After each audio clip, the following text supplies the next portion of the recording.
어느덧 일은 하고도 2해를 더 넘긴 나이, 이윤자입니다. 이 나이쯤 되면 다들 자식들 출가시키고 남은 여생 그늘 밑에서 발 뻗고 편히 쉰다고들 하는데 제 팔자는 어째 그늘보다는 여전히 쨍한 햇볕 아래 서 있는 것만 같아요. 남편은 10년도 더 전에 먼저 좋은 세상으로 떠나버렸고 그 후로는 아들 경수 하나만 하늘처럼 여기고 살아왔습니다. 그 아들이 장가를 가서 토끼 같은 손주 둘을 낳아 제 앞에 데려왔을 때 이제야말로 고생 끝 행복 시작이려나 그런 기대를 품었던 적도 있었죠. 하지만 그 기대가 얼마나 순진하고 어리석었는지 깨닫는 데는 그리 오랜 시간이 걸리지 않았어요. 어쩌면 아주 오래전부터 조금씩 금이 가고 있었는데 제가 애써 외면하고 있었던 건지도 모르겠습니다. 집 살 돈이 없다며 제 집에 눌러 앉아 살고 있는 아들내외였어요. 그날도 여느 때처럼 저녁 준비를 하고 있는데 퇴근한 아들 경수가 현관에 들어서자마자 며느리 가영이와 함께 부산을 떨더군요. 여보, 그 집 예약은 확실히 된 거지?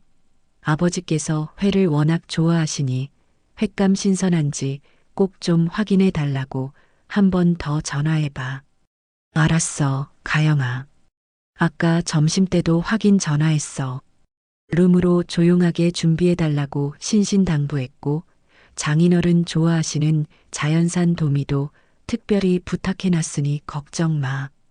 경수는 넥타이를 느슨하게 풀며 소파에 털썩 주저앉았고 가영이는 뭐가 그리 좋은지 연신 싱글벙글하며 제게도 말을 건넸습니다. 어머니, 이번 주말이 저희 아버지 생신이시잖아요. 그래서 경수 씨랑 특별히 신경 좀 썼어요.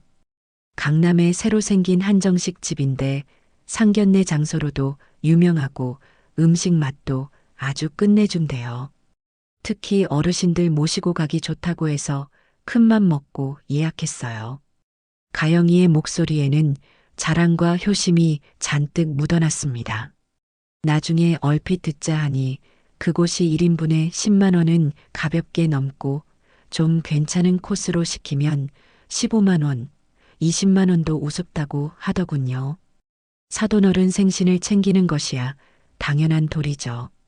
암요, 당연하고 말고요. 하지만 어쩐지 제 마음 한구석에서는 찬바람이 싸하게 불어오는 것 같았습니다. 불과 2달 전 제 생일이었어요. 그날 아침 경수는 출근 준비를 하며 어머니 생신 축하드려요. 저녁에 가영이랑 같이 들어올게요. 한마디 툭 던지고는 횡하니 나가버렸죠. 저는 그래도 혹시나 하는 마음에 아침부터 괜히 집안을 서성이며 아들 내외를 기다렸습니다. 저녁 8시가 다 되어서야 현관문 열리는 소리가 들렸고 들어서는 경수와 가영이의 손에는 작은 프랜차이즈 빵집의 케이크 상자 하나가 전부였어요.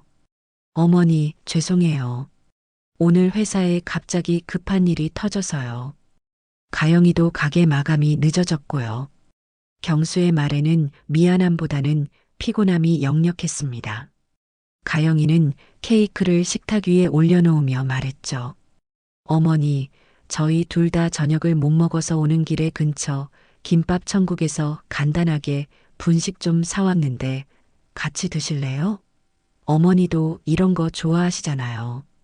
그리곤 식탁 위에 김밥 2줄, 쫄면 하나, 그리고 어묵 몇 꼬치가 담긴 비닐봉지를 펼쳐놓았습니다. 그 순간 서운함보다는 헛웃음이 먼저 나왔던 것 같아요. 제가 언제 김밥 천국 음식을 특별히 좋아한다고 말했던가요? 그저 아들네가 뭐 사다 주면 군소리 없이 먹으니 제가 그런 음식이나 좋아하는 줄 알았나 봅니다. 평생 자식 생일에는 뭐라도 더 따뜻한 밥 한 끼, 정성껏 차린 미역국 한 그릇이라도 해먹이려고 새벽부터 부산을 떨었던 제 마음을 저 아이들은 과연 얼마만큼이나 헤아리고 있는 걸까요? 그날 밤 홀로 잠자리에 누워 얼마나 많은 눈물을 삼켰는지 모릅니다. 그깟 밥 한 끼가 대수겠어요. 사돈댁 생신상에는 수십만 원을 쓰면서 시어미 생일상은 분식으로 때우는 그 마음의 저울질이 너무나 야속하고 서러웠던 것이죠. 어머니는 이런 거 좋아하시잖아요 라는 며느리의 말이 마치 어머니는 이 정도면 충분하시잖아요 라는 소리로 들려 밤새 가슴을 쳤습니다. 그래요. 그때부터였던 것 같아요. 제 마음속에 서운함이라는 작은 씨앗이 뿌려진 것은 며칠 뒤 가영이가 주말을 맞아 집에 들렀는데 어깨에는 못 보던 가방 하나가 떡하니 걸려 있었습니다. 누가 봐도 값비싸 보이는 일명 명품이라는 딱지가 붙은 가방이었죠. 햇살 아래서 은은하게 광택을 뽐내는 그 가죽 가방은 거실 형광등 불빛에도 유난히 반짝거리는 것 같았어요. 어머니, 저 이 가방 어때요? 이번에 큰맘 먹고 하나 장만했어요. 친구가 해외 나갔다 오면서 면세점에서 싸게 구해다 줬지 뭐예요. 그래도 제 한 달 용돈은 훌쩍 넘지만요. 가영이는 가방을 고쳐 매며 거울 앞에서 이리저리 몸을 돌려보았습니다. 그 모습이 어찌나 해맑던지 얼마 전 손주들 학원비가 올랐다며 제게 손을 벌리던 모습과는 너무나 대조적이었죠. 어머니, 죄송하지만 이번 달만 경수 씨 용돈에서 조금 보태주시면 안 될까요? 애들 학원비가 갑자기 올라서 생활비가 너무 빠듯해서요. 라며 울상을 짓던 것이 불과 지난달의 일이었는데 말입니다. 그때 저는 제 쌈짓돈을 털어 애들 교육에 들어가는 돈인데 아끼면 쓰나 하며 꽤 큰 금액을 쥐어주었더랬죠. 저는 말없이 고개만 끄덕였습니다.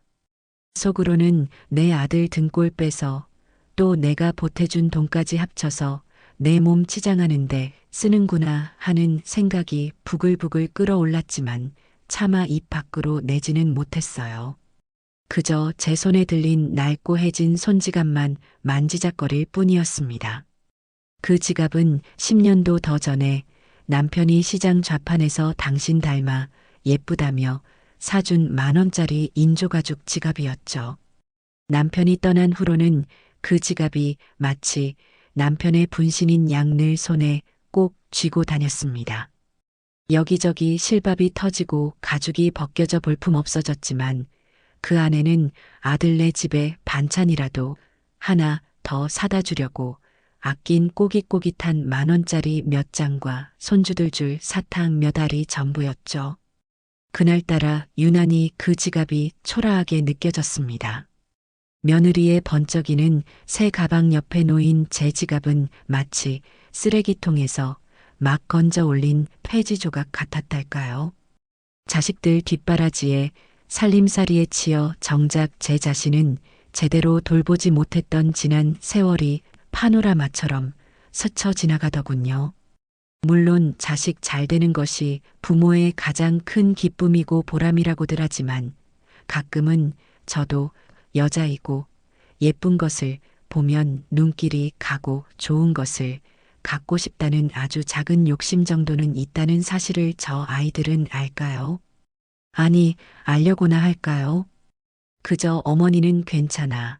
어머니는 다 이해해 주실 거야 하며 스스로를 합리화하고 있는 것은 아닌지 씁쓸한 미소가 절로 지어졌습니다. 손주들은 눈에 넣어도 아프지 않을 만큼 예쁩니다. 첫째 손녀딸 민지는 벌써 초등학교 3학년이고 둘째 손자 현우는 유치원에서 제법 의젓하게 형님 노릇을 한다고 하더군요. 그래서 경수 내외가 손주들 학원비나 용돈 이야기를 꺼낼 때면 제 형편이 넉넉지 않아도 어떻게든 마련해 주려고 애썼죠. 아이들이 제게 와서 할머니, 이번에 영어 말하기 대회 나가는데 상 타면 할머니 맛있는 거 사드릴게요. 하고 재롱이라도 부리는 날에는 제 통장에 얼마가 남았는지 생각할 겨를도 없이 지갑을 열곤 했습니다. 그게 할머니 마음 아니겠어요. 하지만 그런 제 마음을 아는지 모르는지 경수 내외는 제 건강에는 영 무관심한 듯 보였습니다. 얼마 전부터 왼쪽 무릎이 몹시 쑤시고 아파서 계단을 오르내리기가 여간 힘든 게 아니었어요. 밤이면 통증 때문에 잠을 설치는 날도 많았죠. 동네 정형외과에 다니며 물리치료도 받고 약도 타다 먹고 있는데 어머니, 병원에는 잘 다녀오셨어요? 무릎은 좀 어떠세요? 하고 따뜻하게 물어봐주는 법이 없었습니다. 오히려 제가 식탁 위에 약봉지를 올려놓고 물을 따르는 것을 보면 가영이는 인상을 살짝 찌푸리며 말하곤 했죠. 어머니, 또 약 드세요? 약 너무 많이 드시면 간에 안 좋대요. 그냥 운동이나 좀 하시면 괜찮아지실 텐데. 물론 걱정해서 하는 말이겠지만 그 말투에는 진심 어린 염려보다는 또 약이야? 하는 듯한 귀찮음과 무심함이 섞여 있는 듯 했습니다. 경수 역시 제 다리 아픈 것에는 별 관심이 없어 보였어요. 오히려 주말이면 어머니, 저희 오늘 마트에 장 보러 가야 하는데 민지랑 현우 좀 잠깐 봐주실 수 있으세요? 하고 당연하다는 듯 아이들을 맡기곤 했죠. 아픈 다리를 이끌고 하루 종일 아이들 뒤치다꺼리를 하고 나면 온몸이 쑤시고 파김치가 되었지만 실은 내색 한번 제대로 하지 못했습니다. 홀로 병원을 오가고 혼자 약을 챙겨 먹고 밤새 아픈 다리를 주무르다 잠이 들 때면 문득 외로움이 파도처럼 밀려오곤 했어요. 내가 이 아이들에게 이 정도밖에 안 되는 존재인가? 그저 필요할 때만 찾는 편리한 사람, 혹은 귀찮은 짐은 아닌가 하는 자괴감에 밤잠을 설치는 날도 늘어갔습니다. 자식들에게 짐이 되고 싶지는 않았어요. 하지만 최소한의 관심과 따뜻한 말 한마디를 바라는 것이 그리 큰 욕심이었을까요? 손주들 용돈 봉투의 무게와 제 약봉지의 무게가 어찌 이리도 다르게 느껴지는 것인지. 그날 밤 저는 약봉지를 내려다보며 한숨을 깊게 내쉬었습니다. 마음속 저울이 이미 한쪽으로 너무 많이 기울어져 버렸다는 것을 어렴풋이 느끼고 있었던 것이죠. 이 서운함과 서름이 쌓이고 쌓여 언젠가는 터져 나올지도 모른다는 그런 불안한 예감이 들기 시작했습니다. 사람 마음이라는 게 참 간사해서 한번 서운함이라는 것이 고개를 들기 시작하니 예전에는 대수롭지 않게 넘겼던 일들까지 자꾸만 눈에 밟히고 마음에 걸리더군요. 경수 내외의 행동 하나하나가 마치 저울의 한쪽으로만 무게추가 잔뜩 쏠리는 것처럼 제 눈에는 그렇게 불공평하게 보이기 시작했어요. 그리고 그 저울은 언제나 사돈댁을 향해 혹은 자기들 자신을 향해 기울어져 있었죠. 저라는 존재는 그 저울의 눈금 어디에도 없는 사람처럼 느껴질 때가 점점 많아졌습니다. 며느리 가영이는 유난히 친정일이라면 발벗고 나서는 성격이었어요. 물론 자기 부모 챙기는 것이야 나무랄 일은 아니죠. 오히려 칭찬받아 마땅한 일일 겁니다. 하지만 그 정도가 너무 지나치고 저를 대하는 태도와 비교될 때면 속에서 천불이 나는 것을 참기가 어려웠어요. 예를 들면 사돈댁에는 계절 과일이며 값비싼 영양제, 몸에 좋다는 보약까지 철마다 끊이지 않고 들어가는 모양이었습니다. 어머니, 저희 장인어른께서 요즘 통 입맛이 없으시다 해서 백화점 식품관에서 제일 좋은 걸로 한우 세트 하나 맞춰서 보내드렸어요. 포장도 얼마나 고급스러운지 몰라요.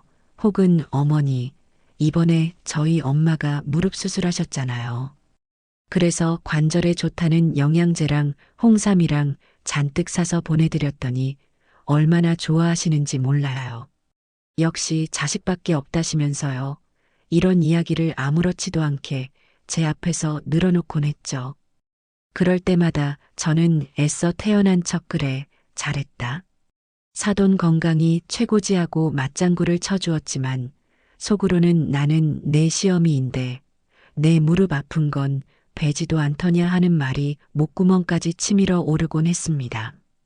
제게는 명절이나 생일 같은 특별한 날이 아니면 그 흔한 과일 한 봉지 사들고 오는 법이 드물었으니까요. 어쩌다 시장에 같이 나가면 제가 좋아하는 과일보다는 손주들 먹일 과자나 자기들 먹을 간식거리를 먼저 집는 아이들이었습니다. 그런 사소한 것 하나하나가 쌓이고 쌓여 제 마음속에 커다란 돌덩이처럼 자리를 잡아가고 있었어요. 한 번은 가영이가 친정 식구들과 해외여행을 간다며 몹시 들떠있던 적이 있었죠. 어머니, 저희 다음 달에 다낭으로 가족여행 가기로 했어요. 저희 부모님이랑 저희 식구 전부 다요. 아버지가 환갑이시기도 하고 겸사겸사해서 경수 씨가 크게 한턱 쏘기로 했지 뭐예요. 비행기 표랑 리조트까지 전부 예약해놨는데 벌써부터 얼마나 설레는지 몰라요. 며느리의 얼굴에는 숨길 수 없는 기쁨과 행복이 가득했습니다.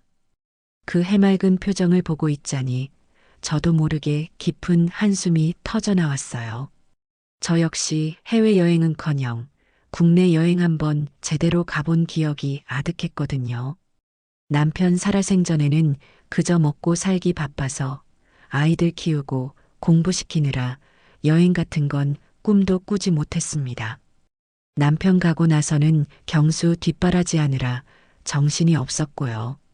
이제 좀 한숨 돌리나 싶었더니 어느새 이렇게 늙어버렸네요. 그날 밤 저는 오랜만에 먼지 쌓인 앨범을 꺼내 보았습니다. 앨범 속에는 빛바랜 흑백 사진 몇 장이 전부였어요. 젊은 시절 남편과 함께 가까운 유원지에라도 놀러가서 찍은 사진들이었죠. 그때는 그마저도 참 행복하다고 생각했는데 왠지 모를 서글픔이 파도처럼 밀려왔습니다. 가영이가 나쁜 아이는 아니라고 생각해요. 하지만 적어도 한 번쯤은 아주 가끔이라도 어머니도 어디 가고 싶으신 곳 없으세요? 하고 빈말이라도 물어봐 줄 수는 없었던 걸까요? 아니, 그런 거창한 질문까지는 바라지도 않았어요. 그저 제 앞에서 너무 대놓고 자신의 행복만을 자랑하지 않았으면 하는 아주 작은 바람뿐이었습니다. 앨범을 넘기는 제 손끝이 저도 모르게 떨려왔던 밤이었죠. 낡은 사진 속 젊은 제 모습이 오늘따라 유난히 안쓰러워 보였습니다. 가끔 경수는 술에 잔뜩 취해 늦은 밤에 제게 하소연을 하곤 했습니다. 엄마, 나 회사에서 너무 힘들어. 진짜 다 때려치우고 싶어. 오늘 부장한테 또 깨졌는데 정말 못해 먹겠어 하고 끄끄거리며 울먹일 때도 있었죠. 직장 상사와의 갈등, 과도한 업무 스트레스, 미래에 대한 불안감 등 아들의 고충을 듣고 있노라면 제 마음도 편치 않았습니다. 그럴 때면 저는 밤이 아무리 늦었어도 아들의 이야기를 잠자코 들어주고 그래, 힘들지. 그래도 어쩌겠니. 다들 그렇게 사는 거다. 조금만 더 힘내보자 하며 서툰 위로를 건네곤 했어요.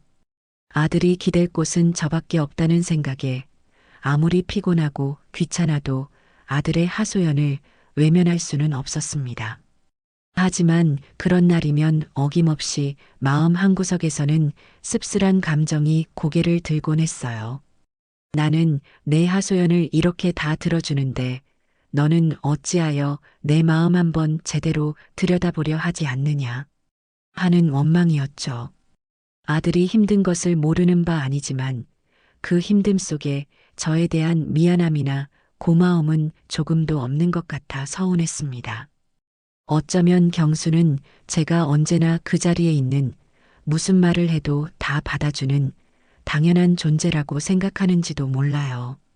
하지만 세상에 당연한 것은 없는데 말이죠. 아들의 등을 토닥이며 위로하는 순간에도 제 마음속에는 차곡차곡 실망감이 검은 침전물처럼 쌓여가고 있었습니다. 그 실망감이 언젠가는 둑이 터지듯 흘러넘칠지도 모른다는 불안감을 애써 누르면서 저는 또다시 아들의 어깨를 두드려 주었죠. 그게 어미니까요. 아니, 어미여야만 하니까요. 사람의 인연이란 참으로 알 수 없는 것이지요. 평생을 자식 하나만 바라보고 내 모든 것을 다 내어주었다고 생각했는데 그 믿음과 사랑이 한순간에 와르르 무너져 내릴 수도 있다는 것을 그때 저는 뼈저리게 깨달았습니다. 그동안 차곡차곡 쌓여왔던 서운함과 실망감은 그저 작은 전주곡에 불과했어요. 결정적인 사건은 바로 사돈댁 생신과 제 생일날 벌어진 일이었죠. 그 두 날의 기억은 제 가슴에 너무나도 선명한 낙인처럼 찍혀버렸습니다. 어느 날 오후 초등학교에 다니는 손녀딸 민지가 제 휴대폰으로 유튜브를 본다며 이것저것 만지다가 우연히 며느리 가영이의 SNS 계정이라는 것을 보게 되었어요. 평소 그런 것에 익숙지 않아 저는 가영이가 그런 것을 하는 줄도 모르고 있었죠. 민지는 할머니, 이거 엄마 SNS인데 우리 가족 사진도 엄청 많아요. 할머니도 한번 보세요. 하며 제게 화면을 불쑥 내밀었습니다. 호기심 반, 궁금증 반으로 저는 민지가 넘겨주는 화면을 들여다보았어요.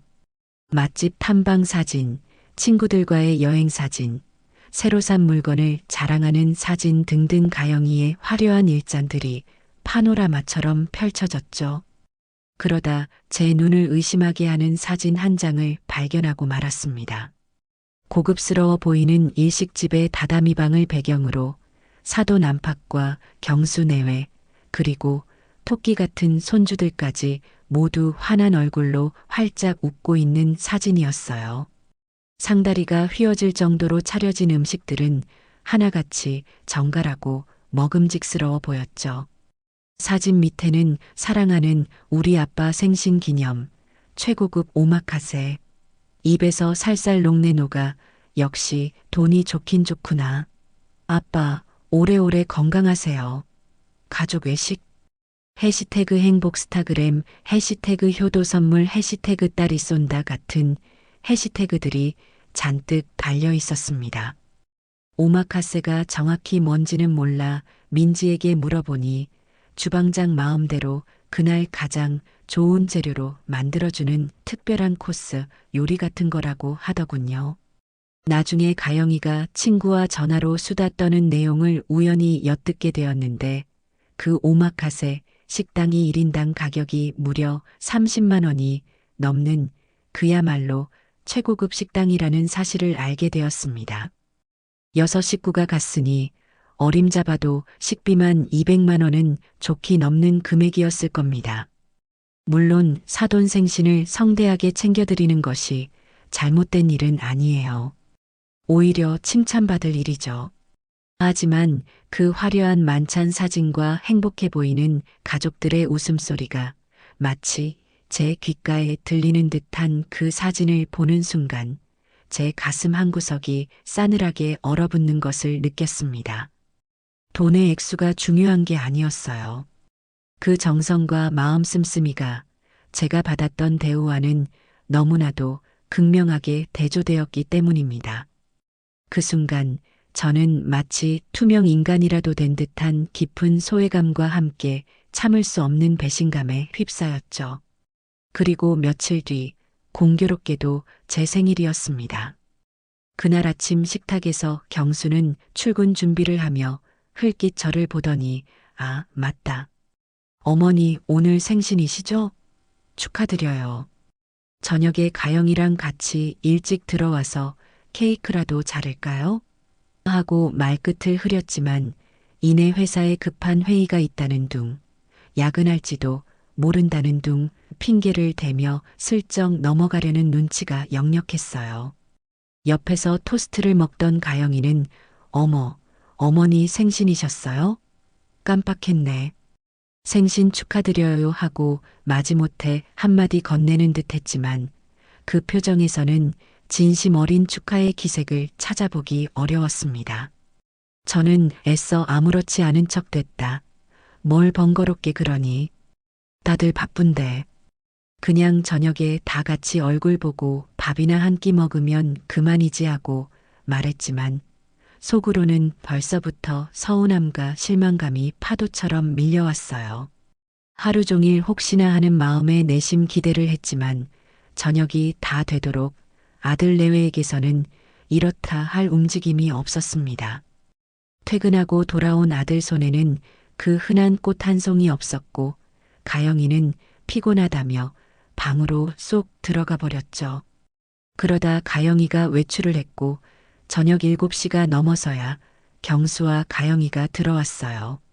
가영이의 손에는 작은 케이크 상자와 김이 모락모락 나는 비닐봉지가 들려 있었어요. 어머니, 생신 축하드려요. 오늘 저희 둘 다 일이 너무 많아서 제대로 챙겨드리지도 못하고 죄송해요. 경수가 마치 숙제라도 하듯 형식적인 인사를 건넸습니다. 가영이는 식탁 위에 비닐봉지를 내려놓으며 활짝 웃으며 말했죠. 어머니, 배고프실까봐 오는 길에 어머니 좋아하시는 김밥 천국에서 김밥이랑 떡볶이, 순대 좀 사왔어요. 어머니는 이런 분식 좋아하시잖아요. 따뜻할 때 얼른 드세요. 그 순간 저는 정말 아무 말도 할 수가 없었습니다. 정말로 제가 분식을 좋아해서 사온 걸까요? 아니면 그저 간편하고 저렴하게 한 끼 때우려는 그들 나름의 배려였을까요? 며칠 전 SNS에서 보았던 그 화려하고 값비싼 오마카세 사진과 지금 제 눈앞에 놓인 초라한 김밥, 떡볶이, 순대가 머릿속에서 겹쳐지며 참을 수 없는 모멸감이 온몸으로 밀려왔습니다. 애써 아무렇지 않은 척 그래, 잘했다. 시장하던 참인데 어서 먹자 하고 말했지만 목이 메어 김밥 한 조각도 제대로 넘기기 어려웠어요. 케이크에 꽂힌 초에 불을 끄고 억지로 박수를 치는 손주들의 해맑은 모습만이 그날 저녁의 유일한 위안이었달까요? 아이들은 무슨 죄가 있겠어요. 그날 밤 저는 한숨도 잠을 이룰 수가 없었습니다. 텅 빈 거실에 홀로 앉아 지난 세월을 하염없이 돌이켜 보았죠. 남편 일찍 여의고 악착같이 경수 하나 사람 만들어 보겠다고 식당 일, 공장 일, 안 해본 일이 없었던 제 젊은 날들이 주마등처럼 스쳐 지나갔습니다. 행여나 아들 기죽을까 남들 하는 것만큼은 다 해주고 싶어서 제 몸 부서져라 일만 했던 세월이었어요. 그렇게 애지중지 키운 아들이 장가를 가고 며느리를 얻었을 때 저는 진심으로 기뻤습니다. 이제 내 아들에게도 새로운 가족이 생겼구나. 나도 이제 며느리 사랑 듬뿍 주는 좋은 시어머니가 되어야지 다짐했었죠. 결혼할 때도 가진 것 없는 제게 아들 하나 믿고 시집와준 며느리가 고마워 뭐라도 더 해주려고 노력했습니다. 하지만 돌아온 것은 이런 푸대접이라니. 서러움과 분노, 배신감, 허탈함 온갖 감정들이 뒤섞여 걷잡을 수 없이 제 속을 헤집어 놓았습니다. 내가 뭘 그렇게 잘못했기에 이런 취급을 받아야 하나 하는 생각에 눈물이 쉴 새 없이 흘러내렸죠. 그동안 애써 외면하고 꾹꾹 눌러 참아왔던 모든 서름이 한꺼번에 폭발하는 듯 했습니다. 사돈에게는 수백만 원짜리 식사를 대접하면서 정작 평생을 뒷바라지한 시어머니에게는 몇천 원짜리 김밥으로 생색을 내는 아들 내외의 그 이중적인 모습에 치가 떨렸어요. 더 이상 이렇게 살아서는 안 되겠다는 생각이 머릿속을 강하게 맴돌았습니다. 이대로 가다가는 정말 화병으로 먼저 세상을 뜨고 말 것 같았거든요. 그 순간 어둡고 긴 터널 같던 제 마음속에서 무언가 단단히 결심이 서는 것을 느꼈습니다. 더 이상 아들 내외에게 기대하며 상처받는 삶은 살지 않으리라고요. 그 결심은 아주 희미했지만 분명한 한 줄기 빛처럼 제 앞을 비추기 시작했습니다. 이제는 정말로 뭔가 달라져야 할 때라고 제 자신이 제게 속삭이고 있었어요. 지난밤의 서름과 분노는 하룻밤 사이에 쉬이 가라앉지 않았습니다. 오히려 밤새도록 저를 괴롭혔던 그 격한 감정들은 새벽녘 창문으로 스며드는 희미한 여명과 함께 차분하지만 더없이 단호한 결심으로 제 마음속에 단단히 뿌리를 내렸죠. 더 이상 이렇게는 살 수 없다. 내 남은 인생이라도 나 자신을 위해 내 존엄을 지키며 살아야겠다는 강한 의지가 온몸의 세포 하나하나를 깨우는 듯 했습니다. 이제껏 자식만을 바라보며 살아온 제 인생의 방향키를 이제는 온전히 제 손으로 잡아야 할 때가 온 것이었어요. 다음 날 아침 동이 트기도 전에 저는 자리에서 일어났습니다.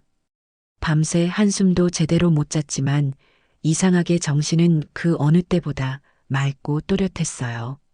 찬물에 세수를 하고 거울을 보니 퉁퉁 부은 눈두덩 아래로 굳게 담은 입술이 보이더군요. 어젯밤 실컷 울고 난 탓인지 아니면 어떤 결연함 때문인지 제 눈빛은 평소와 다르게 형형하게 빛나고 있었습니다. 저는 곧장 전화기를 들고 평소 알고 지내던 동네 부동산 중개인에게 전화를 걸었어요. 심호흡을 한번 크게 하고 떨리는 목소리를 가다듬으며 최대한 침착하게 말했죠. 사장님, 다름이 아니라 저희 집 좀 내놓으려고요.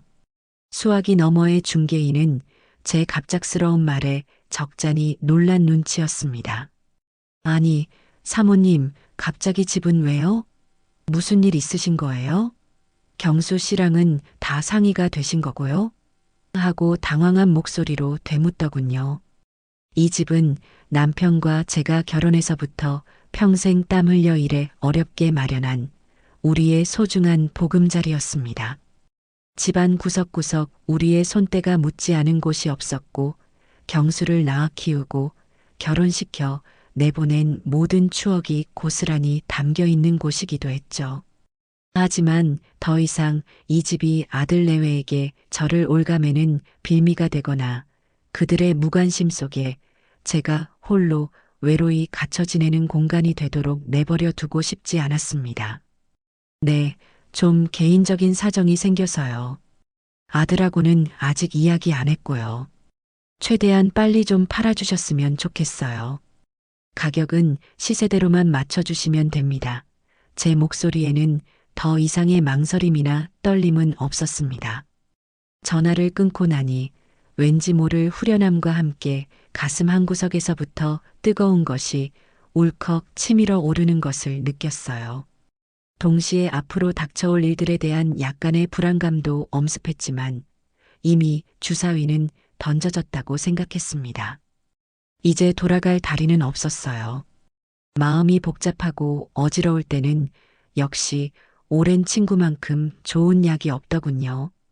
저는 가장 친한 친구인 영숙이에게 연락해 모든 것을 털어놓기로 마음먹었습니다. 영숙이는 저와 초등학교 동창으로 제 속사정을 누구보다 잘 아는 유일한 친구였죠. 다음 날 오후 영숙이네 집 근처 찻집에서 만나 그동안 있었던 일들, 특히 오마카세 사건과 김밥 생일 사건, 가리고 집을 내놓기로 결심한 것까지 숨김없이 이야기했어요. 영숙이는 제 이야기를 묵묵히 들어주더니 제 두 손을 꼭 잡으며 눈시울을 붉혔습니다. 윤자야, 세상에 그동안 너가 얼마나 소가리를 했으면 그런 엄청난 결정을 했겠니? 나는 내 결정 전적으로 지지한다. 정말 잘 생각했어. 이제라도 너 자신을 위해 사는 게 맞아. 자식들도 다 장성해서 제 앞가림할 나이인데 언제까지 내가 희생만 하고 살 거냐? 이제 내 인생 찾아야지. 그렇고 말고. 영숙이의 따뜻한 말 한마디 한마디가 얼어붙었던 제 마음에 따스한 온기를 불어넣어주는 것 같았습니다.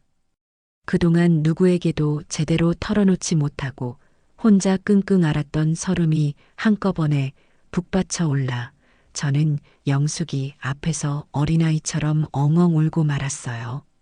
누군가 내 편이 되어준다는 것, 내 마음을 진심으로 알아준다는 것이 이렇게 큰 위로와 힘이 될 줄은 정말 몰랐습니다. 영숙이는 제가 집을 팔고 어디로 가면 좋을지 앞으로 어떻게 살면 더 행복할지에 대해서도 함께 진지하게 고민해 주었어요. 요즘은 시설 좋은 실버타운도 많다더라. 아니면 아예 조용하고 공기 좋은 시골에 작은 주택 하나 얻어서 텃밭이나 가꾸면서 소일거리 하는 것도 좋지 않겠니? 내가 워낙 손재주가 좋으니 작은 공방 같은 거 차려서 내가 좋아하는 그림도 그리고 뭐 만들기도 하면서 지내면 얼마나 좋겠어라며 여러 가지 희망적인 대안들을 제시해 주었죠. 친구의 진심 어린 지지와 격려 덕분에 제 결심은 더욱 확고해졌습니다. 그래, 이제부터라도 내 인생의 주인공은 바로 나, 이윤자가 되어야 한다고요. 더 이상 누구의 아내, 누구의 엄마가 아닌 온전한 나 자신으로 살아가야겠다고 굳게 다짐했습니다. 부동산에 집을 내놓았다는 소문은 제가 생각했던 것보다 훨씬 빨리 퍼져나갔나 봅니다. 며칠 지나지 않아 집을 보러 오겠다는 사람들이 하나둘씩 나타나기 시작했어요. 낯선 사람들이 약속된 시간에 찾아와 우리 집 구석구석을 꼼꼼하게 살펴보는 것이 처음에는 몹시 어색하고 불편하게 느껴졌습니다. 마치 제 사적인 공간이 침범당하는 것 같기도 하고 제 삶을 평가받는 듯한 기분도 들었죠. 하지만 이내 그런 감정들을 떨쳐버리고 담담하게 받아들이기로 했습니다. 어차피 떠나기로 마음먹은 이상, 더 이상 이 집에 미련을 둘 필요는 없었으니까요. 집을 보러 온 사람들과 이런저런 이야기를 나누면서 저는 구체적으로 앞으로의 제 삶에 대한 계획을 세우기 시작했습니다. 처음에는 그저 막막하기만 하고 두려움이 앞섰는데 하나씩 차근차근 정리하다 보니 조금씩 길이 보이기 시작하더군요. 일단 집이 팔리면 그 돈으로 너무 크지 않은 아담한 집을 얻을 생각이었습니다. 복잡하고 시끄러운 도시보다는 조용하고 한적하면서도 생활하기에 너무 불편하지 않은 곳이 좋겠다고 생각했죠. 남은 돈으로는 그동안 돈이 아까워서 혹은 시간이 없어서 못 해봤던 것들을 하나씩 해보고 싶었어요. 젊었을 때부터 그림 그리는 것을 좋아했으니 제대로 된 화실에 등록해서 그림도 배우고 싶었고 기회가 된다면 작은 악기도 하나쯤 다뤄보고 싶었습니다. 어쩌면 아주 작은 북카페 같은 것을 열어서 향긋한 커피를 내리며 제가 좋아하는 책들을 사람들과 함께 나누는 것도 좋겠다 싶었죠. 상상만으로도 입가에 저도 모르게 미소가 번졌습니다. 물론 이 나이에 새로운 것을 시작한다는 것에 대한 두려움도 있었지만 그보다는 새로운 삶에 대한 기대와 설렘이 훨씬 더 컸어요. 사람들은 이 나이에 무슨 새로운 시작이냐고 그저 조용히 늙어가는 것이 순리라고 말할지도 모르겠습니다. 하지만 저는 그렇게 생각하지 않기로 했어요. 지금이야말로 진짜 내 인생을 시작할 수 있는 가장 좋은 때라고 저는 굳게 믿었습니다. 제2의 인생, 아니 어쩌면 이제야 비로소 시작되는 제1의 인생일지도 모르죠. 집을 내놓았다는 사실을 언제까지고 아들 내외에게 숨길 수는 없는 노릇이었습니다. 언젠가는 알게 될 일이고 그때가 되면 지금보다 더 큰 혼란과 원망에 휩싸일 것이 분명했죠. 차라리 제가 먼저 담담하게 이야기하는 편이 낫다고 판단했습니다. 그리고 예상대로 그 소식을 들은 아들 내외의 반응은 제가 상상했던 것 이상으로 거세고 또 처절했습니다. 마치 잔잔한 호수에 거대한 돌멩이가 떨어진 것처럼 우리 집에는 한바탕 폭풍이 몰아치기 시작했어요. 주말 저녁 저는 경수와 가영이를 집으로 불렀습니다. 마지막이 될지도 모르는 이 집에서의 저녁 식사를 함께 하기 위해서였죠. 평소와 다름없이 저녁 식사를 마치고 거실에 둘러앉아 과일을 먹으며 차를 마시는 자리에서 저는 최대한 마음을 가라앉히고 차분하게 입을 열었습니다. 얘들아, 너희에게 할 말이 있다. 제 낮은 목소리에 경수와 가영이는 동시에 저를 바라보았죠. 왠지 모를 긴장감이 거실 공기를 무겁게 짓눌렀습니다. 나 이 집 팔기로 했다. 이미 부동산에 내놓았고 아마 조만간 계약이 될 것 같아. 제 말에 경수는 마시던 찻잔을 소리나게 내려놓으며 잔뜩 어리둥절한 표정을 지었습니다. 네, 어머니, 갑자기 그게 무슨 말씀이세요? 농담하시는 거죠? 집을 파시다니요. 이렇게 갑자기요? 가영이 역시 토끼처럼 동그래진 눈으로 저와 경수를 번갈아 쳐다보며 믿을 수 없다는 표정을 짓더군요. 저는 옅은 미소를 지으며 천천히 고개를 저었습니다. 아니다. 농담 아니야. 이미 결정했고 집 보러 오는 사람들도 몇몇 다녀갔다. 너희에게 미리 이야기하지 못해서 미안하게 생각한다. 제 단호한 말투와 침착한 태도에 그제야 상황의 심각성을 제대로 깨달았는지 경수의 얼굴이 순간 하얗게 질리기 시작했어요. 아니, 어머니. 어떻게 저희랑 한마디 상의도 없이 그런 중대한 결정을 하실 수가 있어요? 도대체 이유가 뭐예요? 저희한테 뭐 서운한 거라도 있으셨어요? 경수의 목소리가 점점 높아지며 격앙된 감정을 숨기지 못했습니다. 저는 여전히 차분한 목소리로 대답했죠. 내 집 내가 파는데 누구랑 꼭 상의를 해야 하는 건 아니라고 생각한다. 그리고 이유는 이제는 좀 나도 내 인생을 찾아서 편하게 살고 싶어서 그런다. 더 이상 너희에게 짐이 되기도 싫고 말이다. 경수가 당황스러움과 혼란스러움에 말을 제대로 잇지 못하고 입만 벙긋거리는 사이 옆에서 가만히 듣고만 있던 며느리 가영이가 갑자기 날카로운 목소리로 따지고 들었습니다. 그 목소리에는 평소의 상냥함이라고는 찾아볼 수 없는 원망과 분노가 가득 담겨 있었죠. 어머니, 정말 너무하세요. 저희랑 상의 한마디 없이 이렇게 일방적으로 집을 파시면 저희는 이제 어디 가서 살라는 말씀이세요? 이 집이 어떤 집인데요? 아버님이랑 어머님이 평생 일궈서 경수 씨 물려주시려고 하셨던 집 아니에요?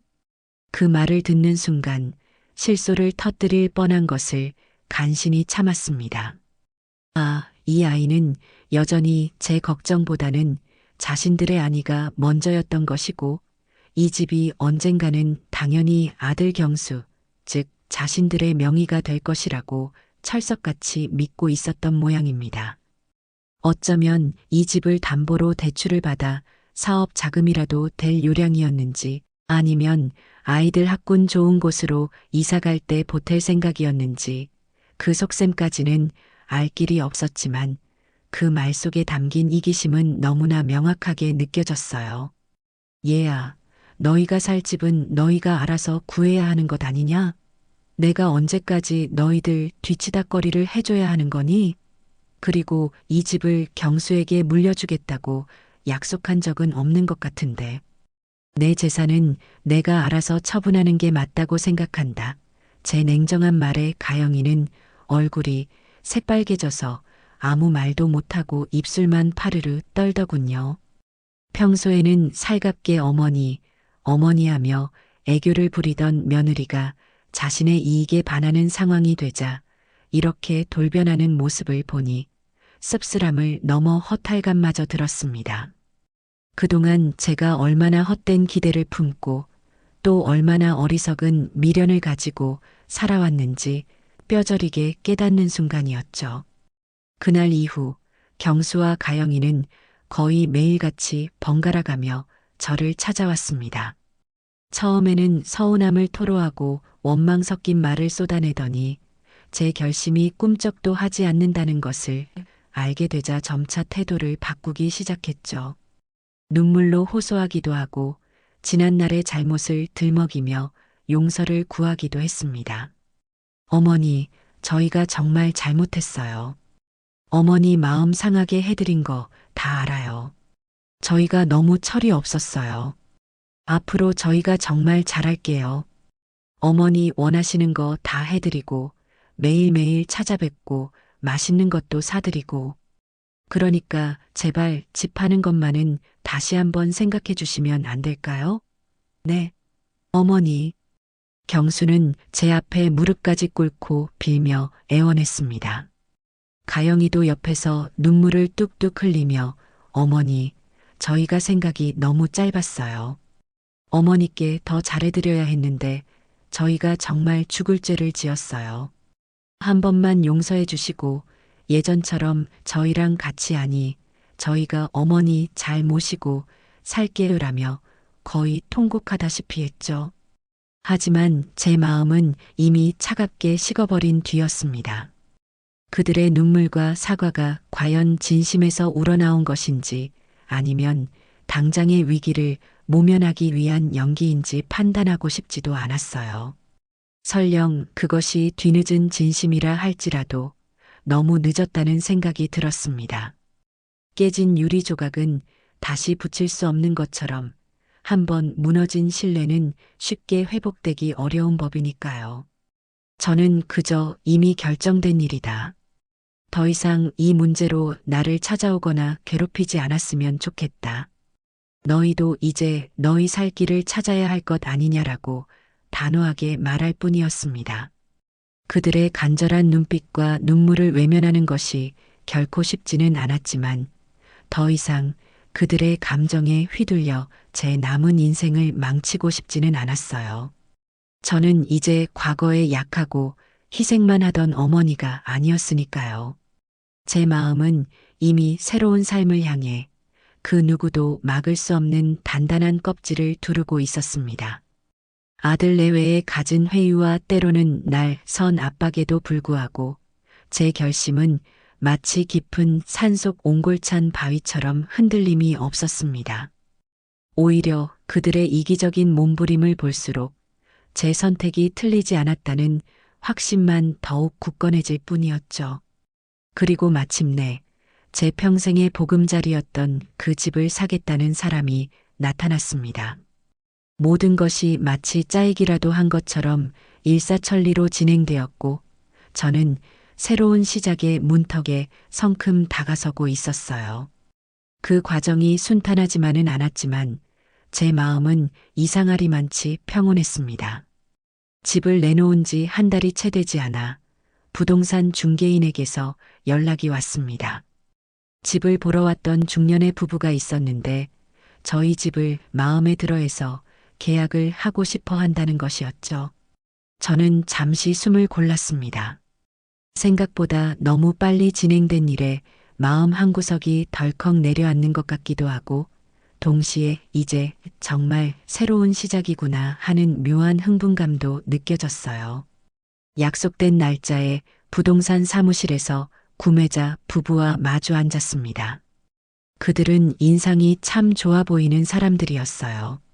아이들 교육 문제로 이 동네로 이사를 오게 되었다며 저희 집 구조나 햇볕 드는 방향이 참 마음에 든다고 하더군요. 계약서에 적힌 내용을 하나하나 꼼꼼히 읽어내려가는데 만감이 교차했습니다. 이 집에서 남편과 함께 웃고 울었던 수많은 날들, 경수를 낳아 기르며 행복했던 순간들, 그리고 최근 몇 년간 느꼈던 깊은 외로움과 서름까지 그 모든 감정들이 파노라마처럼 제 머릿속을 스쳐 지나갔죠. 계약서에 도장을 찍는 순간 제 손이 아주 미세하게 떨리는 것을 느꼈습니다. 하지만 그것은 후회의 떨림이 아니었어요. 오히려 오랜 시간 저를 짓눌렀던 무거운 짐을 내려놓는 듯한 어떤 해방감에서 오는 떨림이었을 겁니다. 중개인은 사모님 섭섭하시겠어요. 그래도 좋은 분들 만나서 집이 잘 팔리니 다행입니다 하고 위로인지 격려인지 모를 말을 건넸지만 저는 그저 옅은 미소로 답할 뿐이었어요. 집으로 돌아오는 길, 익숙했던 골목길 풍경이 왠지 모르게 낯설면서도 아름답게 느껴졌습니다. 이제 곧 이 풍경과도 작별이구나 생각하니 시원섭섭하다는 말이 이럴 때 쓰는 것이구나 싶었죠. 하지만 후회는 단언컨대 단 한 점도 없었습니다. 오히려 잘한 결정이라는 확신만이 제 마음을 가득 채우고 있었어요. 며칠 뒤 계약금이 제 통장으로 입금되었다는 문자 메시지를 받았습니다. 휴대폰 화면에 찍힌 액수를 확인하는 순간 저도 모르게 침을 꿀꺽 삼켰어요. 평생 제 손으로 이렇게 큰 돈을 만져본 적이 있었던가 싶었습니다. 하지만 그 돈의 액수보다 더 제 마음을 설레게 했던 것은 이제 이 돈으로 제가 하고 싶은 일들을 마음껏 할 수 있다는 자유와 가능성이었어요. 저는 마치 어린아이가 된 것처럼 가슴이 두근거렸습니다. 그날부터 저는 본격적으로 제2의 인생 계획을 세우기 시작했죠. 가장 먼저 하고 싶었던 것은 여행이었습니다. 젊어서는 돈이 없어서, 나이 들어서는 시간이 없어서, 그리고 마음의 여유가 없어서 늘 꿈만 꾸었던 해외여행. 저는 두꺼운 여행 책자를 사와서 밑줄을 그어가며 읽고 인터넷으로 세계 각국의 아름다운 풍경 사진들을 찾아보며 시간 가는 줄 몰랐습니다. 따뜻한 남쪽 나라의 푸른 바다도 보고 싶었고 고풍스러운 유럽의 작은 도시들도 거닐어 보고 싶었어요. 그리고 그동안 배우고 싶었지만 엄두도 내지 못했던 것들에도 도전해 보고 싶었습니다. 어릴 적부터 그림 그리는 것을 좋아했지만 제대로 배울 기회가 없었는데 이제는 멋진 화실에 등록해서 유화도 배우고 수채화도 배울 수 있을 거라고 생각하니 절로 미소가 지어졌죠. 어쩌면 늦었지만 악기 하나쯤 배워서 멋지게 연주할 수도 있을 거고요. 새로운 보금자리를 알아보는 일도 빼놓을 수 없었습니다. 처음에는 막연하게 조용한 시골 마을을 생각했지만 막상 혼자 살아가려니 병원이나 편의시설 문제도 무시할 수 없겠더군요.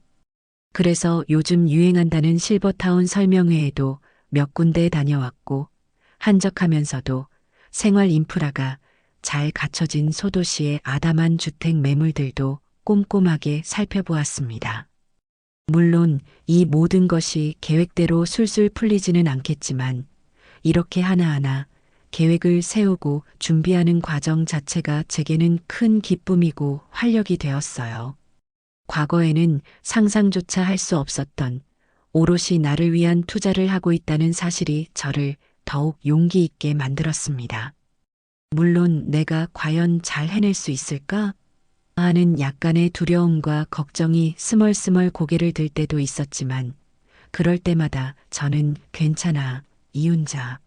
너는 할 수 있어. 하고 스스로를 다독였죠. 집 계약이 성사되었다는 소식을 들은 경수와 가영이는 그야말로 발등에 불이라도 떨어진 듯 저를 들볶기 시작했습니다. 이번에는 지난번의 눈물 작전이나 감정 호소와는 차원이 다른 더욱 노골적이고 집요한 압박이었죠. 그들의 주된 요구는 결국 돈 문제였습니다. 제가 집을 판 돈으로 자신들의 새집 마련에 상당 부분을 보태주기를 바라는 눈치였고 그게 안 된다면 앞으로 매달 일정 금액의 생활비라도 지원해달라는 속셈을 숨기지 않았어요. 어머니, 정말 너무하시는 거 아니에요? 저희는 이제 당장 길바닥에 나앉게 생겼는데 어머니는 혼자 그 큰 돈 다 들고 어디 가서 편하게 사실 생각이세요? 저희도 어머니 자식이잖아요. 자식된 도리로 저희 앞날도 좀 생각해 주셔야 하는 거 아니에요? 가영이는 거의 울부짖다시피 소리를 질렀고 그 옆에서 경수는 안절부절 못하며 제 눈치만 살피다가 마지못해 한마디씩 거들곤 했습니다. 어머니, 가영이 말이 아주 틀린 건 아니잖아요. 저희 지금 당장 이사갈 집도 막막하고 애들 학원비에 생활비까지 정말 한숨만 나와요. 어머니께서 조금만 도와주시면 그들의 뻔뻔하고 이기적인 요구에 저는 기가 막혀 말도 제대로 나오지 않았습니다. 하지만 더 이상 그들의 감정의 소용돌이에 휘말리고 싶지 않았어요. 저는 최대한 냉정하고 단호한 목소리로 그들의 요구를 일축했습니다. 너희가 살 집은 너희가 알아서 구하는 것이고 너희 생활은 너희가 책임지는 것이다. 나는 더 이상 너희에게 경제적인 지원을 해줄 의무도 생각도 없다. 내가 평생 모은 재산은 이제 오롯이 나를 위해 쓸 것이다. 너희도 이제 어른이니 언제까지 부모에게 기댈 생각만 하지 말고 너희 힘으로 당당하게 살아갈 방법을 찾아보거라. 제 단호한 말에 경수와 가영이는 한동안 아무 말도 하지 못하고 충격받은 표정으로 저를 바라보았습니다. 어쩌면 그들은 제가 마지막 순간에는 결국 자식 이기는 부모 없다는 말처럼 자신들의 요구를 어느 정도 들어줄 것이라고 일말의 기대를 품고 있었는지도 모르죠. 하지만 그들의 예상은 보기 좋게 빗나갔습니다. 저는 더 이상 과거에 약하고 희생만 하던 어머니가 아니었으니까요.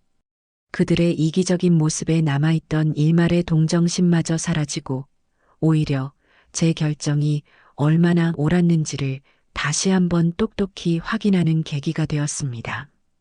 이사 날짜는 하루하루 다가오고 있었고 저는 새로운 삶에 대한 설렘과 함께 과거와의 완전한 단절을 위한 마음의 준비를 차분히 해나가고 있었어요. 제 마음은 이미 저 멀리 새로운 수평선을 향해 돛을 올리고 있었습니다. 드디어 이삿날이 밝았습니다. 밤새 뒤척이며 뜬 눈으로 밤을 새운 탓인지 몸은 조금 무거웠지만 마음만은 이상하게도 날아갈 듯 가벼웠어요. 수십 년간 정들었던 이 집에서의 마지막 밤이라고 생각하니 온갖 상념들이 파도처럼 밀려왔다 사라지기를 반복했죠. 새벽녘 창문으로 스며드는 여명빛을 바라보며 저는 이 집과 함께했던 모든 순간들에게 조용히 작별을 고했습니다. 좋은 기억도 아픈 기억도 이제는 모두 흘러간 시간 속에 묻어두기로 했어요. 아침 일찍부터 이삿짐 센터 직원들이 도착해서 분주하게 짐을 꾸리고 나르기 시작했습니다. 저는 텅 비어가는 집안을 천천히 둘러보며 구석구석 배어있는 지난날의 추억들을 하나하나 되새겼어요. 거실 한쪽 벽에 걸려있던 낡은 가족사진 액자 자국, 아이들이 어릴 적 키를 재던 문설주의 희미한 눈금들, 남편이 생전에 아끼던 낡은 흔들의자가 놓여있던 창가 모든 것이 마치 어제 일처럼 생생하게 떠올랐습니다. 짐을 싸면서 우연히 발견한 빛바랜 편지 한 통, 경수가 어린 적에 그려준 삐뚤빼뚤한 제 얼굴 그림, 손때 묻은 낡은 성경책 같은 것들을 볼 때마다 가슴 한구석이 아릿하게 저려왔죠. 하지만 그런 애틋함과 슬픔은 아주 잠깐이었어요. 오히려 그런 낡은 과거의 흔적들을 하나씩 정리하고 떠나보낼수록 제 마음은 더욱 홀가분해지고 단단해지는 것을 느꼈습니다. 빈집이 되어가는 과정을 지켜보면서 느끼는 약간의 상실감은 곧 다가올 새로운 시작에 대한 설렘과 기대로 빠르게 채워져 갔어요. 그래, 이제 정말 끝이구나. 그리고 새로운 시작이구나. 이삿짐 트럭에 마지막 짐이 거의 다 실리고 있을 무렵 경수와 가영이가 착잡하고 불편한 표정으로 나타났습니다. 그들은 이삿짐 센터 직원들이 듣든 말든 아랑곳하지 않고 제게 다가와 마지막까지 불평과 원망을 쏟아내기 시작했죠. 그들의 목소리에는 체념과 분노, 그리고 어쩔 수 없는 무력감 같은 것이 뒤섞여 있었습니다. 어머니, 정말 이렇게까지 하셔야겠어요? 저희 생각은 정말 티끌만큼도 안 하시는 거예요? 어머니가 이렇게 떠나버리시면 저희는 이제 어쩌라고요? 경수의 목소리에는 원망과 함께 일말의 애원 같은 것도 섞여 있는 듯 했습니다. 가영이도 옆에서 눈가가 벌개진 채로 어머니 때문에 저희 지금 얼마나 비참한지 아세요? 당장 어디로 이사 가야 할지도 막막하고 애들 볼 낯도 없어요. 어머니는 정말 저희한테 너무 잔인하세요. 라며 거의 울부짖다시피 소리쳤죠. 저는 그들의 말을 그저 묵묵히 들었습니다. 더 이상 그들에게 변명하거나 설득할 필요를 느끼지 못했어요. 그들의 초라하고 이기적인 모습에 제 마음속에 혹시라도 남아 있었을지 모를 아주 작은 미련한 조각마저 산산이 부서져 사라지는 것을 느꼈습니다. 이제 정말로 그들과 저는 다른 길을 가게 된 것이 분명했죠. 너희도 이제 어른이다. 언제까지 부모에게 기대고 원망만 하면서 살 수는 없는 노릇이야. 너희 힘으로 한번 당당하게 살아봐라. 그게 너희에게도 결국에는 더 좋은 일일 거다. 그리고 너희도 너희 나름대로 행복하게 잘 살기를 바란다. 저는 차분하지만 단호하게, 그리고 어쩌면 마지막이 될지도 모를 진심을 담아 말했습니다. 제 말에 경수와 가영이는 더 이상 아무 말도 하지 못하고 그저 멍하니 저를 바라볼 뿐이었죠. 어쩌면 그들도 이제는 더 이상 제 마음을 돌릴 수 없다는 것을, 그리고 자신들의 행동이 얼마나 어리석었는지를 어렴풋이나마 깨닫고 있는지도 모르겠습니다. 저는 그들을 뒤로하고 이삿짐 트럭 조수석에 올라탔어요. 차창 밖으로 점점 멀어지는 그들의 모습을 보며 저는 새로운 삶을 향해, 그리고 진정한 저 자신을 향해 힘차게 나아갔습니다. 마음 한구석이 아팠지만 동시에 더 큰 해방감이 저를 감싸고 있었어요. 제가 새로 이사 온 곳은 도시 외곽에 자리한 아담하지만 예쁜 정원이 딸린 단층 전원주택이었습니다. 복잡하고 시끄러운 도시를 벗어나니 공기도 맑고 창문 너머로는 사계절 변화하는 푸른 산이 한눈에 들어오는, 그야말로 제가 꿈에 그리던 평화롭고 조용한 곳이었죠. 이삿짐 정리를 대충 마치고 저녁이 되자 저는 처음으로 온전히 혼자만의 시간을 갖게 되었습니다. 따뜻한 물로 샤워를 하고 나와 깨끗한 잠옷으로 갈아입은 뒤 넓은 거실 창가에 놓인 푹신한 흔들의자에 앉아 밤하늘을 가만히 바라보았어요. 하늘에는 총총히 별들이 박혀 있었고 귀뚜라미 소리가 정겹게 들려왔죠. 그 순간 갑자기 눈물이 왈칵 쏟아졌습니다. 서러움이나 슬픔 때문에 흘리는 눈물이 아니었어요. 아주 오랜 시간 동안 저를 짓눌렀던 무겁고 답답했던 짐들을 마침내 모두 내려놓은 듯한 후련함, 가리고 드디어 진짜 자유를 얻었다는 깊은 안도감에서 오는 눈물이었습니다. 지난 세월 동안 겪었던 아픔과 상처, 외로움과 서름들이 그 뜨거운 눈물과 함께 깨끗하게 씻겨 내려가는 듯 했죠. 한참을 소리내어 울고 나니 마음이 한결 가벼워지고 평화로워졌습니다. 저는 조용히 미소를 지었어요. 그래, 이제부터 진짜 시작이다. 내 인생의 진짜 주인공은 바로 나 이윤자라고요. 그날 밤 저는 제 인생에서 가장 깊고 달콤한 잠을 잘 수 있었습니다. 마치 새로 태어난 아기처럼 말이죠. 새로운 보금자리에서의 생활은 제가 상상했던 것 이상으로 훨씬 더 만족스럽고 행복했습니다. 복잡하고 시끄러운 도시의 소음과 번잡함에서 벗어나니 마음의 여유가 샘물처럼 솟아났고, 그동안 해보고 싶었지만 이런저런 핑계와 제약으로 엄두도 내지 못했던 일들을 하나씩 시도하며 소소하지만 확실한 행복들을 매일같이 발견해가고 있었죠. 제 삶은 마치 흑백 텔레비전에서 총천연색 영화로 바뀐 것처럼 생기와 활력이 넘쳐 흘렀습니다. 이사 온 동네는 작고 조용했지만 따뜻한 사람 사는 정이 넘치는 곳이었어요.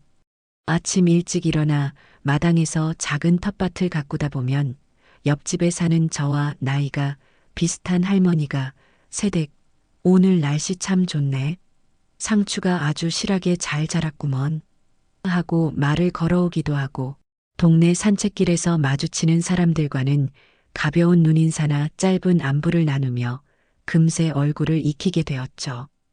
그러다 우연히 동네 주민센터 게시판에서 수채화 강자와 통기타 교실 수강생을 모집한다는 공고를 보게 되었습니다. 젊었을 때부터 그림 그리기를 남몰래 좋아했고 학창 시절에는 친구들과 어울려 노래 부르는 것을 즐겼지만 결혼하고 아이들 키우고 살림하느라 그런 취미 생활은 까맣게 잊고 살았었거든요. 망설임 끝에 용기를 내어 두 강좌 모두 등록한 첫 수업날 얼마나 설레고 떨렸는지 모릅니다. 마치 다시 여학생이 된 것 같은 기분이었어요. 서툰 솜씨로 하얀 도화지에 붓을 들고 알록달록한 물감을 묻혀 색을 채워나가는 시간, 그리고 어색한 손놀림으로 기타 코드를 잡고 더듬더듬 노래를 부르는 시간은 온전히 저만의 것이었고 그 무엇과도 바꿀 수 없는 소중한 즐거움이었습니다. 처음에는 모든 것이 어색하고 어려웠지만 친절한 강사님의 지도를 받아 하나씩 그림을 완성해가고 조금씩이나마 노래 한 곡을 연주할 수 있게 될 때마다 어린아이처럼 기뻐하며 큰 성취감을 느꼈어요. 함께 수업을 듣는 수강생들과도 금세 마음을 터놓고 친해져서 수업이 끝나면 다 같이 동네 찻집에 모여 앉아 시간 가는 줄 모르고 수다를 떨거나 서로의 작품에 대해 칭찬과 격려를 아끼지 않았죠. 그림뿐만 아니라 평소 관심 있었지만 기회가 없었던 요가 교실에도 등록해서 뻣뻣했던 몸을 유연하게 만들고 동네 도서관에서 열리는 문학 강좌에도 참여하며 지적인 호기심을 채워나갔습니다. 새로운 것을 배우고 새로운 사람들을 만나는 하루하루가 신선하고 즐거웠으며 제 삶에 예상치 못한 활력을 불어넣어 주었어요. 예전에는 정말 상상도 못했던 생동감 넘치는 일상이었습니다. 새로운 생활을 시작하면서 제가 가장 신경을 쓴 부분은 바로 건강이었어요. 예전에는 아들 내외 눈치 보느라 또 손주들 챙기느라 제 몸 돌볼 겨를이 없었고 마음고생까지 심해서 늘 몸 여기저기가 쑤시고 아팠거든요. 하지만 이제는 오롯이 저 자신에게 집중할 수 있게 되면서 몸과 마음의 건강을 회복하는 데 많은 시간과 노력을 기울였습니다. 아침 일찍 일어나 동네 뒷산 약수터까지 가볍게 산책을 하고 돌아오는 길에는 싱싱한 제철 채소를 파는 작은 장터에 들러 장을 보곤 했죠. 텃밭에서 직접 키운 무공의 채소와 시장에서 사온 신선한 재료들로 매일 정성껏 건강한 밥상을 차려 먹었습니다. 예전에는 입맛이 없어도 억지로 끼니를 때우거나 아들 내외가 사다 주는 인스턴트 음식이나 배달 음식으로 대충 해결할 때가 많았어요. 하지만 이제는 제가 먹고 싶은 음식을 직접 만들어서 천천히 맛을 음미하며 먹는 즐거움을 제대로 알게 되었죠. 소박하지만 제 손으로 정성껏 차린 밥상 앞에서 저는 처음으로 음식의 참맛을 느끼는 것 같았습니다. 오후에는 햇살 좋은 창가에 놓인 안락의자에 앉아 따뜻한 허브차를 마시며 두꺼운 소설책을 읽거나 평소 좋아했던 옛날 가수들의 LP판을 찾아 들으며 뜨개질을 하기도 했죠. 누구의 방해도 받지 않고 오롯이 저만의 시간을 느긋하게 즐기는 것이 얼마나 행복하고 평화로운 일인지 새삼 깨달았습니다. 몸도 마음도 하루가 다르게 건강해지고 가벼워지는 것을 느낄 수 있었어요. 밤에는 깊은 잠을 자고 아침에는 상쾌하게 눈을 뜨는 그런 당연하지만 소중한 일상이 제게 돌아온 것이죠. 가끔 경수에게서 전화가 걸려오곤 했습니다. 주로 주말 저녁 무렵이었는데 어머니 잘 지내시죠? 별일 없으시고요? 식사는 잘 챙겨 드시고요? 하는 의례적인 안부 전화였지만 그 목소리에는 예전과 같은 살가움이나 진심 어린 걱정은 느껴지지 않았어요. 어쩌면 저에 대한 원망과 서운함이 아직 완전히 가시지 않았거나 아니면 그저 자식된 도리로 형식적인 안부라도 전해야 한다는 의무감에서 비롯된 것일 수도 있겠죠. 예전 같았으면 아들의 그 짤막한 전화 한 통에도 온종일 마음이 흔들리고 혹시나 무슨 일이 있는 건 아닐까, 내가 너무 매정하게 군 것은 아닐까 하는 생각에 밤잠을 설쳤을 겁니다.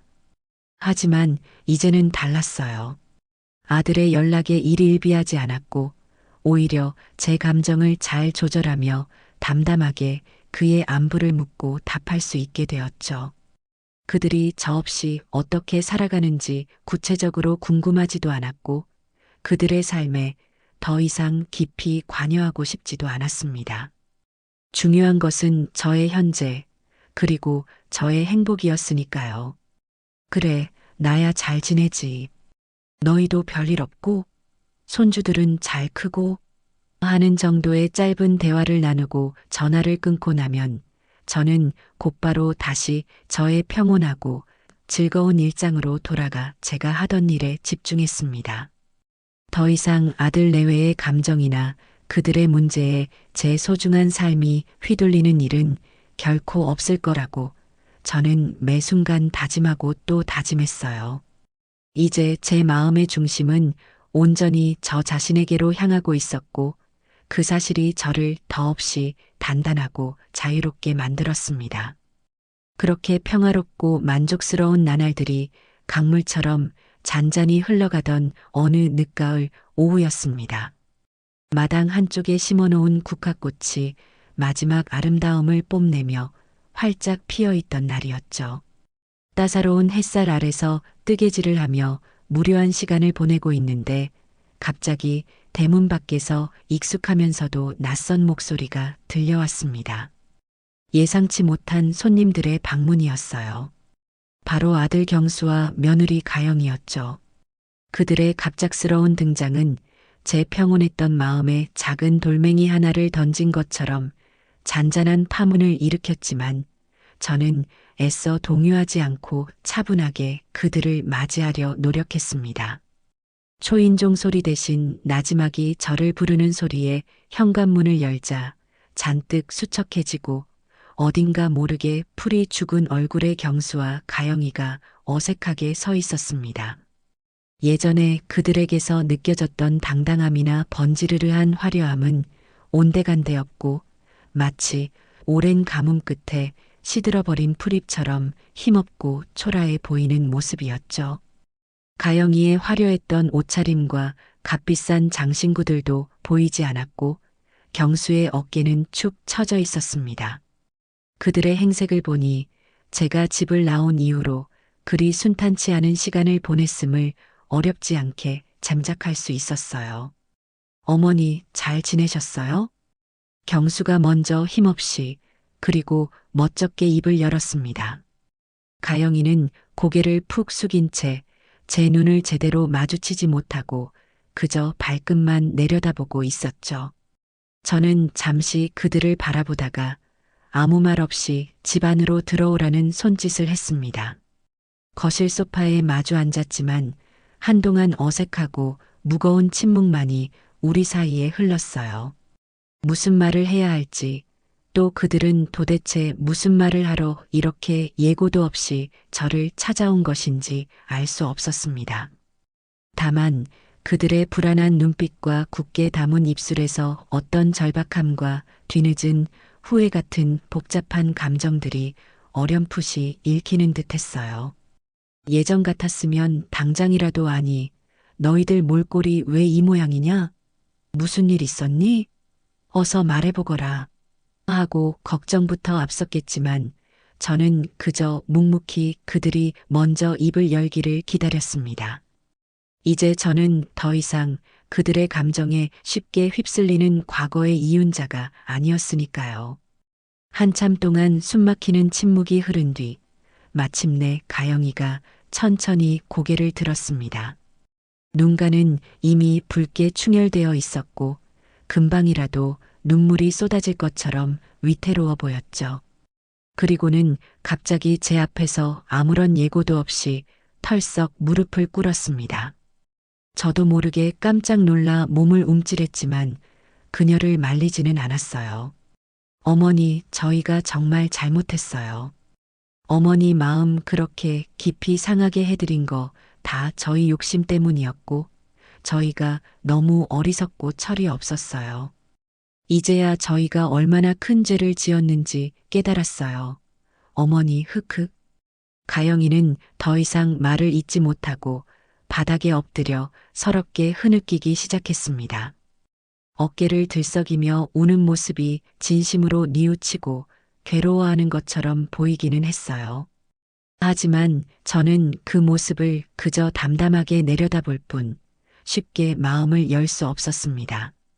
너무나 많은 상처를 받았고 그 깊은 상처들이 아물기에는 아직 너무나 많은 시간이 필요했으니까요. 이제 와서 그런 말을 한들 무슨 소용이 있겠니? 이미 다 지나간 일이고 엎질러진 물이다. 그만 일어나거라. 저는 최대한 감정을 드러내지 않고 차분하게 말했지만 제 목소리에는 여전히 풀리지 않은 냉랭함과 서운함이 묻어났을 겁니다. 가영이의 눈물은 안타깝고 가슴 아팠지만 그 눈물만으로 지난날의 모든 잘못이 깨끗하게 용서될 수는 없는 노릇이었죠. 상처는 그렇게 쉽게 지워지는 것이 아니니까요. 가영이가 한참을 울고 난 뒤 옆에서 안절부절 못하며 아내의 등을 토닥이던 경수가 조심스럽게 가리고 떨리는 목소리로 입을 열었습니다. 그의 얼굴에는 수치심과 미안함, 그리고 간절함이 복잡하게 뒤섞여 있었어요. 어머니, 저희가 정말 염치 없다는 거 잘 압니다. 어머니께 입이 10개라도 할 말이 없어요. 하지만 그래도 어머니께 진심으로 사죄드리고 싶어서 이렇게 찾아왔습니다. 저희가 정말 잘못했습니다. 예전처럼 어머니를 모시고 함께 살 수는 없겠지만 앞으로 저희가 자주 찾아뵙고 어머니 외롭지 않게 불편하지 않게 잘 모시고 싶습니다. 저희에게 한 번만 더 기회를 주시면 안 될까요? 어머니? 경수의 말에는 진심이 담겨 있는 것처럼 느껴졌습니다. 아마도 그들은 제가 집을 나간 후 현실적인 어려움에 직면하면서 뒤늦게나마 자신들의 잘못을 뼈저리게 깨닫고 저와의 관계를 회복하고 싶어 하는 것일 수도 있겠죠. 어쩌면 제가 없는 빈자리가 생각보다 컸을지도 모르고요. 하지만 저는 선뜻 그들의 사과를 받아들이고 예전처럼 돌아갈 수는 없었습니다. 그들의 사과가 반갑지 않은 것은 아니었지만 다시 과거의 그늘 속으로 걸어 들어가 그들에게 얽매여 살고 싶지는 않았거든요. 너희 마음은 알겠다. 그리고 너희가 진심으로 반성하고 있다면 그것만으로도 됐다. 하지만 나도 이제 내 생활이 있고 나는 지금의 이 평화로운 생활에 아주 만족한다. 너희가 정말로 뉘우치고 있다면 앞으로 말보다는 행동으로 보여주길 바란다. 하지만 당장 예전처럼 모든 것이 없었던 일처럼 돌아갈 수는 없을 것 같구나. 나도 시간이 필요하다. 저는 솔직한 제 마음을 최대한 부드럽지만 단호하게 전달했습니다. 그들의 변화를 지켜볼 의향은 있었지만 그렇다고 해서 제 삶의 방식과 제가 어렵게 찾은 행복을 포기할 생각은 추호도 없었어요. 아들 내외는 제 말에 실망한 기색이 역력했지만 더 이상 아무 말도 하지 못하고 고개를 떨구었습니다. 그들이 돌아간 후 저는 한동안 복잡한 생각에 잠겼어요. 그들의 갑작스러운 사과를 어떻게 받아들여야 할지, 앞으로 그들과 어떤 관계를 유지하며 살아가야 할지 아직은 쉽게 풀리지 않는 숙제처럼 느껴졌습니다. 하지만 한 가지 분명한 것은 이제 제 삶의 주인은 바로 저 자신이라는 사실이었고 그 어떤 것도 저의 평화와 행복을 깨뜨리도록 내버려 두지는 않을 것이라는 점이었죠. 아들 내외의 예상치 못했던 방문과 뒤늦은 사과 이후 제 평화롭던 일상에는 아주 미세하지만 분명한 변화의 바람이 불어오기 시작했습니다. 물론 그렇다고 해서 제가 어렵게 되찾은 삶의 주도권을 다시 그들에게 넘겨주거나 과거의 그림자 속으로 되돌아갈 생각은 눈꼽만큼도 없었죠. 진정한 사이다는 그들의 후회나 반성에서 오는 것이 아니라 오롯이 저 자신이 만들어가는 흔들림 없는 행복과 마음의 평화에 있다는 것을 저는 이미 깊이 깨닫고 있었으니까요.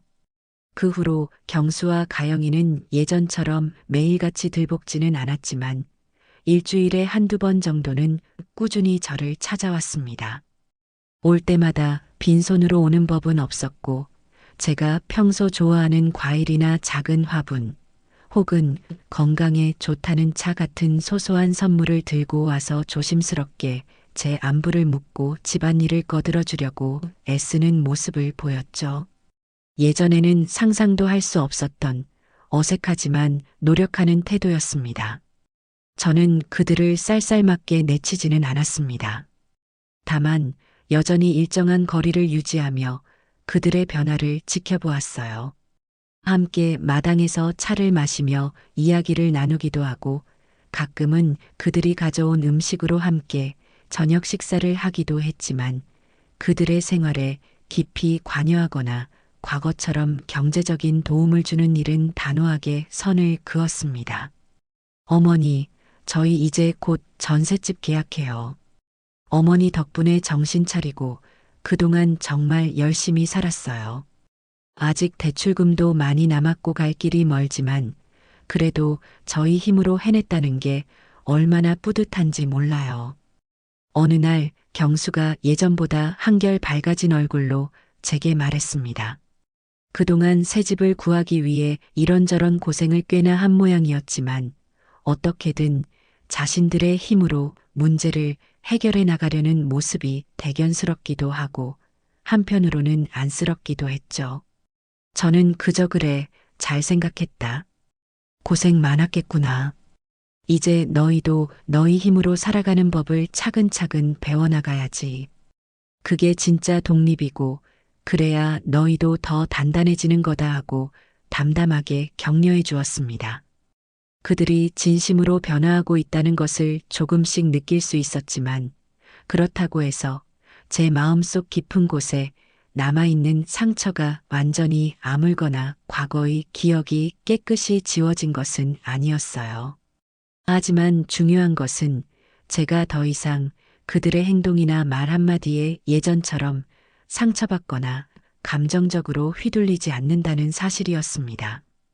저는 여전히 저만의 평온하고 규칙적인 일상을 꿋꿋하게 지켜나갔고 그 어떤 것도 제 삶의 우선순위를 바꾸지는 못했어요. 아들 내외도 점차 저의 그런 독립적인 삶의 방식을 존중하게 되는 것 같았습니다. 어쩌면 그들도 이제야 비로소 어머니가 아닌 한 사람의 이윤자를 마주하고 있는지도 모르죠. 저는 집을 판 돈과 그동안 아껴 모은 약간의 여윳돈으로 제가 오랫동안 꿈꿔왔던 일들을 하나씩 차근차근 실현해 나가며 제2의 인생을 만끽하고 있었습니다. 가장 먼저 벼르고 벼르던 해외여행을 다녀왔어요.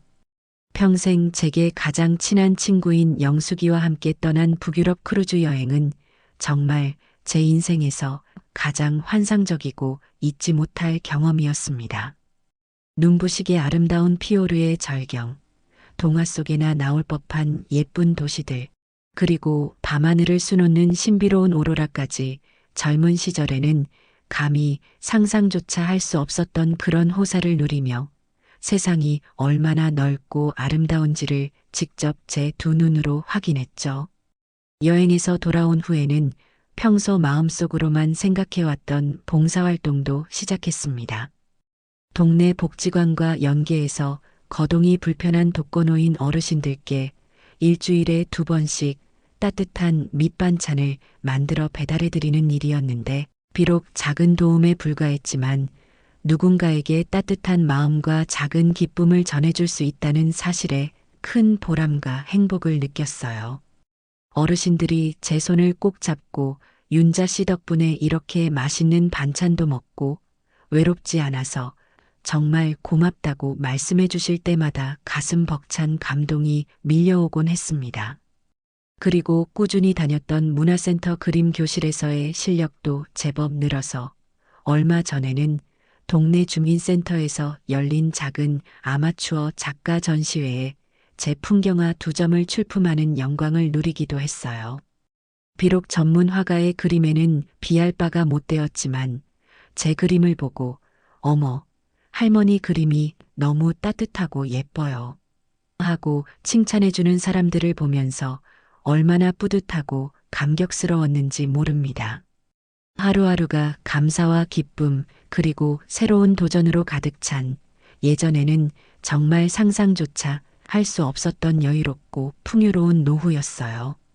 어느 화창한 주말 오후 제가 마당에서 국화꽃을 손질하고 있는데 대문 밖에서 작은 그림자가 불쑥 나타났습니다. 바로 제 눈에 넣어도 아프지 않을 손녀딸 민지였죠. 녀석은 학교 끝나고 학원 가는 길에 할머니가 너무 보고 싶다며 혼자 버스를 2번이나 갈아타고 여기까지 불쑥 찾아온 것이었습니다. 그 조그만 녀석이 혼자 여기까지 찾아왔다는 사실에 놀라기도 하고 대견하기도 해서 저는 민지를 와락 끌어안고 한참 동안 등을 토닥여 주었죠. 할머니, 우리 할머니 너무너무 보고 싶었어요. 할머니 집 진짜 예쁘다. 꼭 동화 속에 나오는 집 같아요. 제품에 폭 안겨 제잘거리는 민지를 보니 저도 모르게 눈시울이 뜨거워졌습니다. 며칠 전 경수에게 제가 사는 곳 주소와 오는 길을 자세히 알려주기는 했지만 이렇게 손녀딸이 혼자 불쑥 찾아올 줄은 정말 몰랐거든요. 저는 민지를 위해 냉장고에서 시원한 과일 주스를 꺼내주고 직접 구운 쿠키도 내주며 함께 마당 평상에 앉아 즐거운 시간을 보냈습니다. 민지는 제 옆에 꼭 붙어서 학교에서 있었던 시시콜콜한 이야기들, 친구들 이야기, 새로 생긴 고민거리까지 숨김없이 털어놓았고 저는 그런 손녀의 모습이 마냥 사랑스럽고 귀여워서 시간 가는 줄 몰랐죠. 저녁 무렵 민지를 데리러 온 경수는 딸아이가 혼자 여기까지 온 것에 대해 제게 연신 미안해하며 어쩔 줄 몰라 했습니다. 저는 아무렇지 않게 애가 할머니 보고 싶어서 왔다는데 뭘 그리 걱정하고 미안해하느냐. 오히려 기특하고 반갑기만 한데 하고 웃으며 말했죠. 경수는 멋쩍은 듯 머리를 극적이며 딸아이의 손을 꼭 잡고 돌아갔습니다. 그 부녀의 뒷모습을 한참 동안 바라보면서 저는 문득 아주 중요한 깨달음 하나를 얻었습니다. 진정한 사이다는 아들 내외가 제 앞에서 무릎 꿇고 눈물로 사죄하는 모습이나 그들이 과거의 잘못으로 인해 불행해지는 것을 보는 것이 아니라는 것을요. 진짜 중요한 것은 바로 저 자신의 행복과 마음의 평화, 그리고 이렇게 사랑하는 손녀와 따뜻한 시간을 나눌 수 있는 현재의 소중함이었습니다. 저는 이제 더 이상 과거의 아픔이나 원망에 얽매이지 않을 겁니다.